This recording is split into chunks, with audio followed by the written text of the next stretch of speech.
আপনি কি জানেন মোনালিসা পেইন্টিংটি আসলে এত বিখ্যাত কেন? অনেকেই ভাবেন হয়তো এর কোয়ালিটির জন্য, কিন্তু আসল কারণটা জানলে আপনি চমকে যাবেন।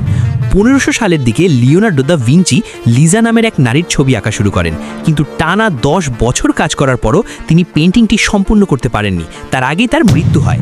এই অসম্পূর্ণ ছবিকে প্রথমে এক ফরাসি রাজা এবং পরবর্তীতে নেপোলিয়নের কাছেও ছিল, যার কারণে এটি কিছুটা পরিচিতি পায়।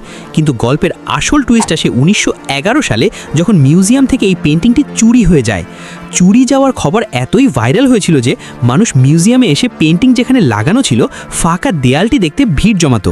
এমনকি এই চুরির সন্দেহে বিখ্যাত পেইন্টার পাবলো পিকাসোকেও পুলিশ ধরে নিয়েছিল। 2 বছর পর জানা যায় মিউজিয়ামেরই এক কর্মী ছবিটি চুরি করেছিল। ছবিটি যখন পুনরায় উদ্ধার করা হয়, তখন এটি দেখার জন্য মানুষের উত্তেজনা এমন পর্যায়ে পৌঁছায় যে রাতারাতি এটি বিশ্বের সবচেয়ে বিখ্যাত পেইন্টিংয়ে পরিণত হয়। বর্তমানে এই অসম্পূর্ণ ছবিটির দাম প্রায় $1 বিলিয়ন। ইতিহাসের এমন সব মাথা নষ্ট করা অজানা তথ্য জানতে সাবস্ক্রাইব করুন।